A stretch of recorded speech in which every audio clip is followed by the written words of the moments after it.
I just watched Andrew Tate on with Tucker Carlson. Tell you something, you know. He is good. He's not the best, but he is good.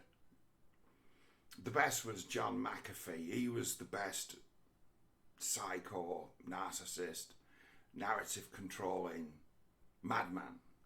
Lies, lies, lies. Always implying that he had the goods on people. Always looking to blackmail. Always happy to bribe. It's like John McAfee. It's like John McAfee didn't die in a prison cell in Barcelona in 2001. It's like he somehow used some fucking voodoo to transfer his essence into this guy. It's like you are the new John McAfee. It's like you'll say anything you need to say and be able to say it, and it's a matter of what a good performance. Number of people in the world who were taken in by that McAfee, when it's a matter of when he sells on that name of being famous because he was a ahead of his time computer programmer in essence, maybe even curing a disease that he created. He was a virus, you know what I mean? It's like a guy like him, it reminds me of him. It's like he was wanted for murder and going around telling the world that the US government was after him because he was a dangerous man and that the cartels were after him and that he had to move from country to country. Everyone's after me, man. It's like that's the price that he paid for the fucking things he'd done, is that he was in that way paranoid and off his fucking tits all the time.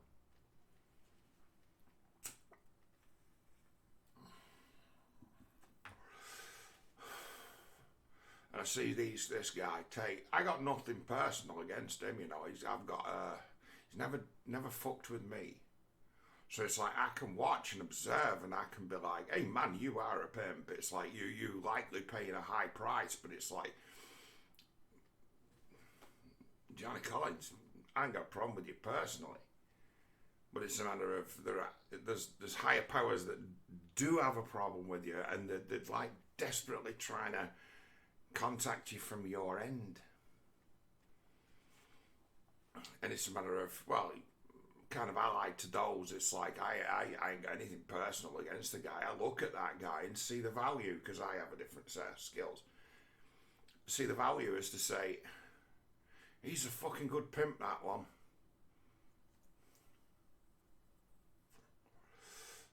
Sell anything. So it's like I get to see him on Tucker Carlson. I'm like, this guy could probably go through half of the world like a bull in a fucking china shop. Be a dumbass that just hits the world head on. I'm like, fuck, I ain't got any interest in stopping that.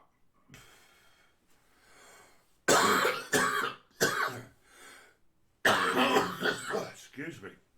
I'm just dying, aren't I? It's my little in joke. Maybe I'm dying. Oh, excuse me. Maybe I should just take a drink.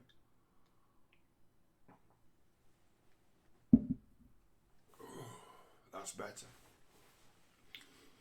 But yeah, it's like thinking about the other day when they kicked him off all the platforms, and it's like you made his name.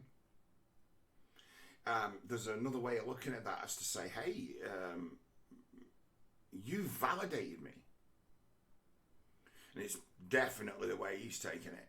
That it's validated him. But it's given him new challenges, which has brought new dramas, so that brings in like decision making.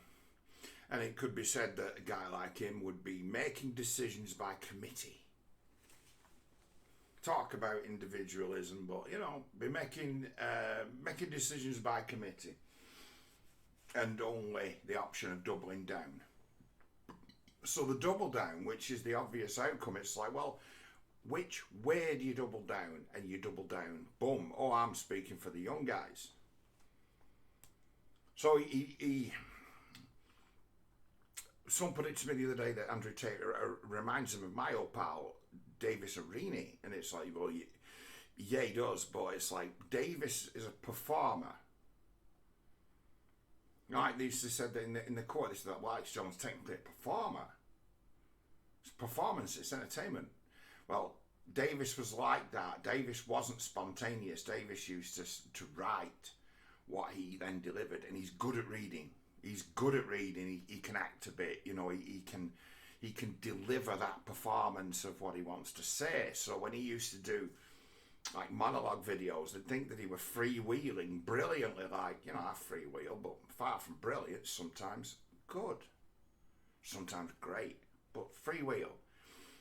Davis had the illusion that he could just do it because he could write it and then he could perform it.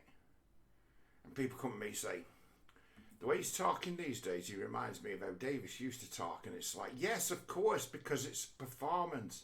He's really good.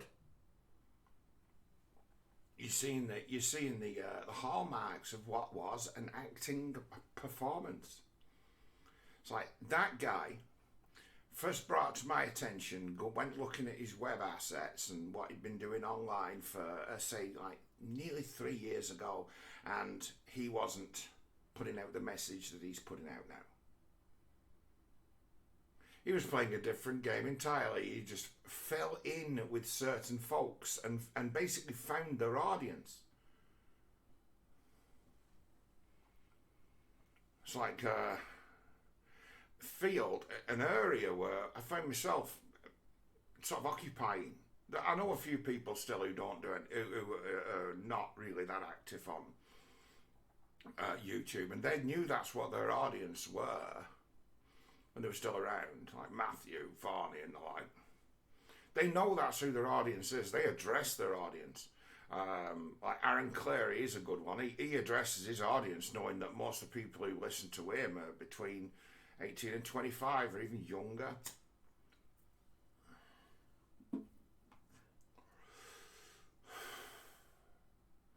So it's like, don't fucking take no notice of Andrew Tate. Don't take his advice. Think about it a little bit as to where what works for him will not work for you because you're not him. If he walked in the door and he was telling himself what to do, it'd be good advice because he'd be able to play all the same games as he can obviously play. You can't. That guy will drag you to hell, but that doesn't mean that he shouldn't be allowed to just tear through whoever comes at him like a fucking bull in a china shop, because it could be said that he's now been in some ways radicalized because he's been validated. So suddenly people have heard of this guy. He's infamous or famous, depending on, because people have been selective as to the clips. The clips, he puts out the clips that go out, he says the kind of things I'd tell you. Seriously, he says kind of things, the clips that they put out of him that get, oh, he's alright, he's smart. He's just saying what blokes know. But it's a matter of, this is a game he's learned, this is an act, this is the umbrella he takes his cover, because out in the open, the guy's a pimp. Nature hates pimps. But it's like, should be considered a dangerous person.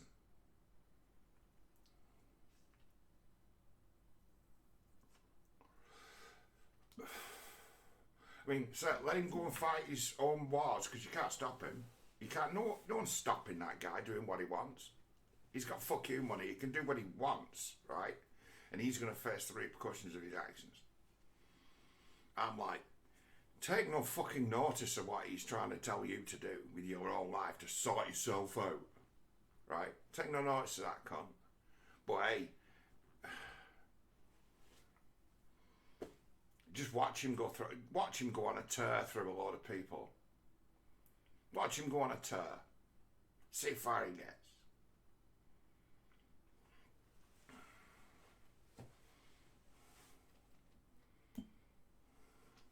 No hero.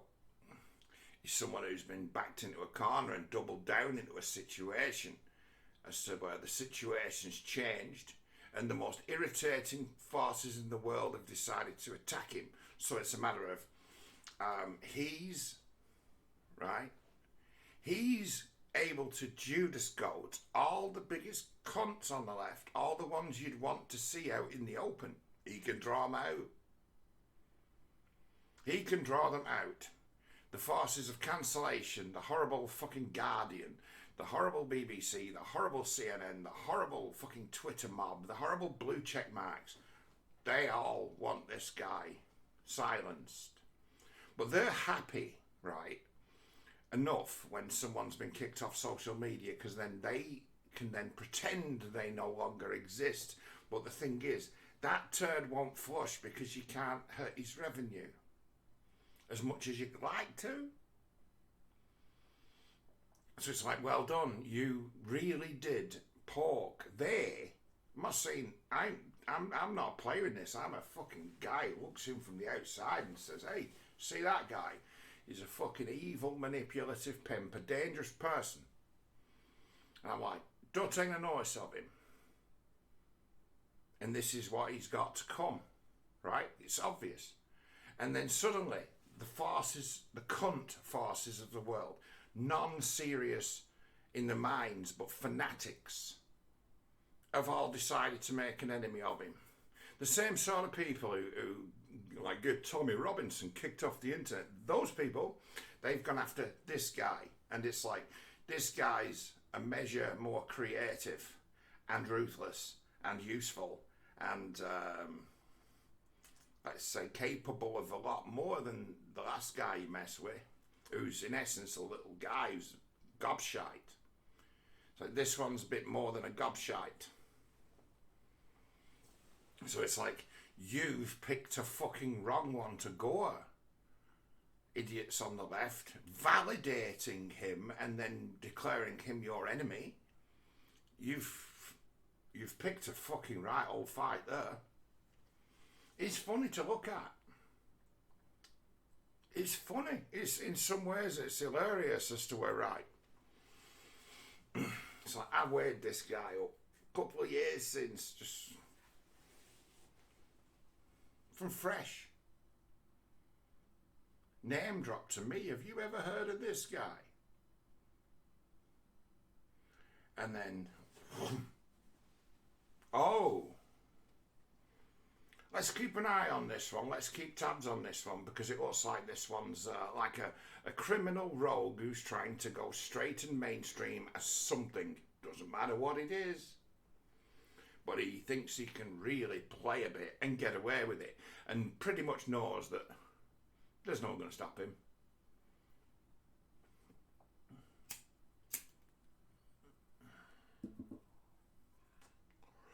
Do what he wants. So I'm like, all right, this is a fucking dangerous person. People like this, they fuck the world around them because they have people being afraid and they have people keeping secrets for them just by being in their company because of the way they behave. Everything's a shit test. Laughing one minute, deadly serious the next. So it's like guys like him, pimps, have their own kind of magic about them. What? Why?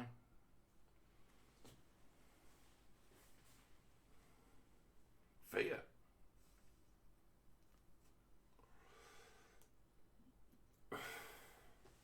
It's like you send a beastie like him. The actual left pick out a beastie like him and be like, misogynist, the last tenth of what he is. Who are you fucking with?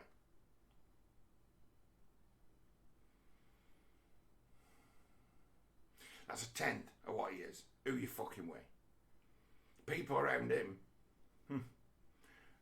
are more ruthless than you, even, in what you're willing to do. Use the old internet.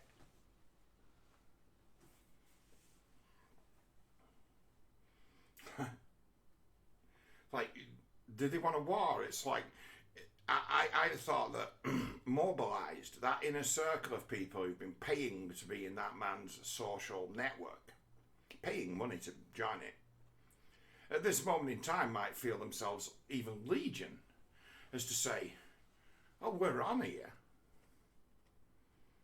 This is our time to shine. They will not destroy us. We're under attack from all angles. Look, And then an attack on the leader becomes an attack on the group, which is a thing, as we all know. So it's like, does he think his enlarged count of views actually means that he's got support that he can draw upon?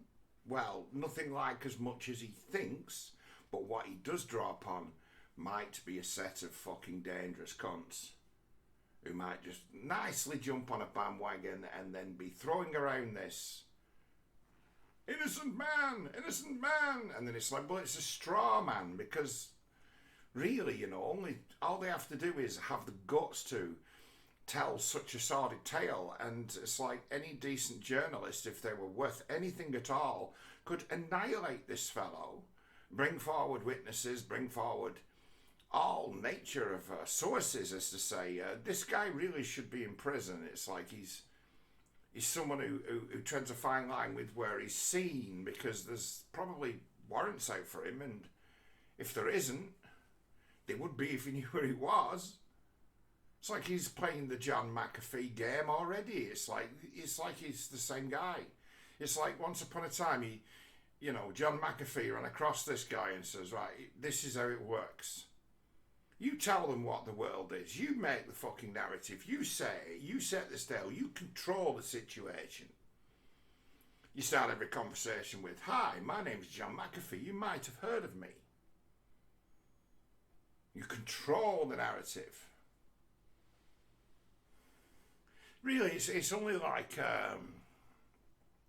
you got someone there who's got the pimp sort of bullshit talent of an Obama, right?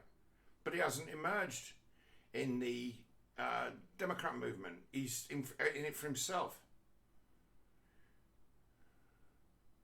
Psychic pimp, gangster. Psychic internet gangster. And the left have decided to take him out. But the most they're willing to do is to just deplatform. And that's it. It's like, to those people, when you've been deplatformed, that means they don't have to endure you anymore, so they can pretend you do not exist. And in that moment, you go underground, and nothing changes other than you may be radicalized against those who fucking cut you off from the outside world, practically. There's still ways and means of communicating with people. It's not as if you've been kicked off the internet, is it? I'm wondering what they've set it up for, because he's a ridiculous person. He's like John McAfee. What's he going to do next? Is he going to say that he has information that might lead to the arrest of? I don't know. He's got blackmail information on. John McAfee used to crack onto people. This is why I bring him up. He used to crack onto people that he had, like, software that he developed, that he'd implanted in all his antivirus software that was a keystroke logger, and if he wanted to, he could access any computer that had his software on at any time and extract any information he wanted. That's what he used to tell people. And then he had blackmail information and audio to blackmail all kinds of people. He used to make sure people knew that. See the name? Yeah, I know them, computers. People who were a bit ignorant about computers, he used to be able to quite easily blackmail them, because he knew that everybody had a weakness, everybody had something to hide. So he just said, hey, I've got the magical keys for the internet.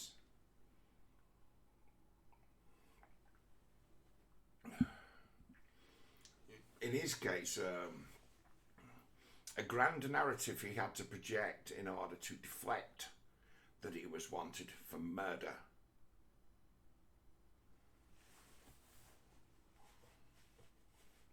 You know, situations, people, fantasists, right? Talented fantasists, people who were able to con lots of people. Like peas in a pod. It's like, let them spin. It's like, let them become a headache, right, for the authorities. Let them become that. Let them fuck with people that we don't want to be associated with or fuck with. Make it so, you know, Hassan Piker goes after him and emotionally exhausts him with Hassan Piker logic, which is all circular reasoning, where he usually can't remember where he started off and then comes to a conclusion and leaves you going, huh? No human can stand that. Make it as to where those annoying pricks, fucking chink oogers of this world, make it so they go after this guy.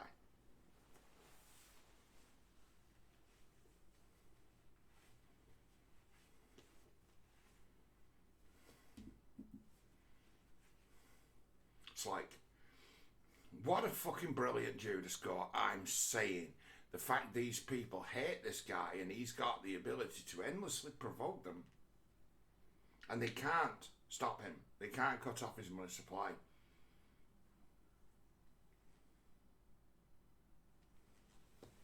I think a way may have been found forward.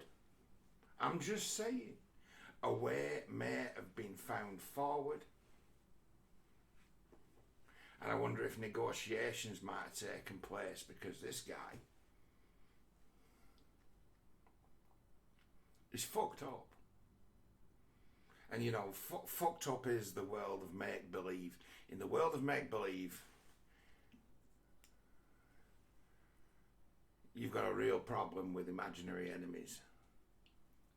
I wonder if he's made friends with a few of them.